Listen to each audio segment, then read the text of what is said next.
जैसे आप प्रतिदिन पोछा लगाते हो तो उसमें भी तुम्हारे कितने पाप लग जाते हैं। एक चूल्हे के स्थान पर चूल्हा चौका जो देते थे उस स्थान को लिपा करते थे डेली स्वच्छ बनाने के लिए। कहते हैं इतने से पोर्शन में 70 ब्राह्मण की है हत्या जो चौका तुम देवो नेता। और जिस सरोवर तालाब में तुम स्नान करने जाते हो तीर्थ समझकर या वैसे भी स्नान करते हो, ब्राह्मण शेष हत्या जो हुई 1000 ब्राह्मणों की हत्या होती है जल स्नान करत हो सो। उसमें ना जाने कितने सूक्ष्म जीव रगड़ रगड़ कर तुम मार डालते हो। हरि माथी पृथ्वी के रंगा अनंत कोट जीव उड़े विहंगा। और कहते तारक मंत्र कोट जपाई ये जीव हंसा तुम्हारी उतरे नाई। अपने आत्माओं आपको शंका ना हो जाए कि ये तो फिर हम भी कर रहे हैं और हमें भी ये पाप प्रतिदिन लग रहे हैं। हाँ ऐसा ही है। जब तक हम गुरु की शरण में नहीं आते तब तक हमारे दोनों अकाउंट ओपन होते हैं।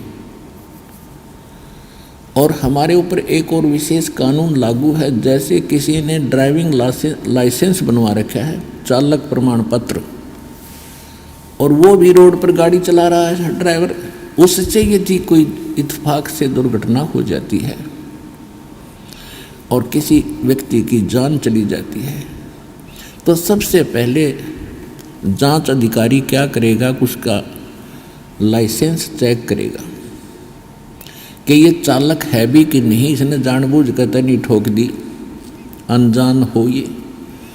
जब उसके पास चालक प्रमाण पत्र मिल जाएगा तो 90% वो व्यक्ति बरी हो जाता है कि ये अनजान नहीं है, दुर्घटना का कारण अन्य हो सकता है। वैसे तो 100% ही बरी हो जाता है वो। और जिसके पास चालक प्रमाण पत्र है नहीं और या है तो डुप्लीकेट है, तो उससे यदि ऐसी कोई दुर्घटना हो जाती है तो वो तो सीधा जेल जाता है, वो सीधा दंडित होता है। ठीक इसी प्रकार जब तक हम गुरु की शरण में नहीं आते, गुरु जी एक दीक्षा देते हैं, वो चालक प्रमाण पत्र आपका समझो।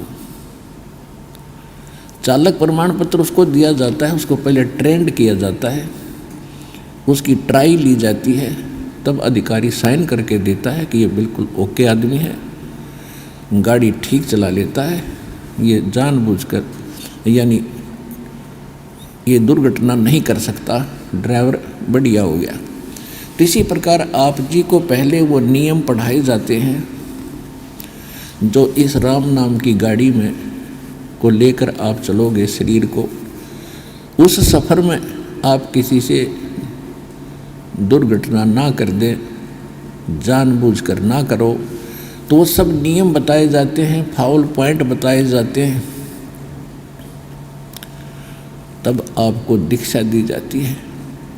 उसके पश्चात यदि फिर भी कोई दुर्घटना यानी कोई जीव हिंसा होती है तो फिर आपको उनका पाप नहीं लगेगा।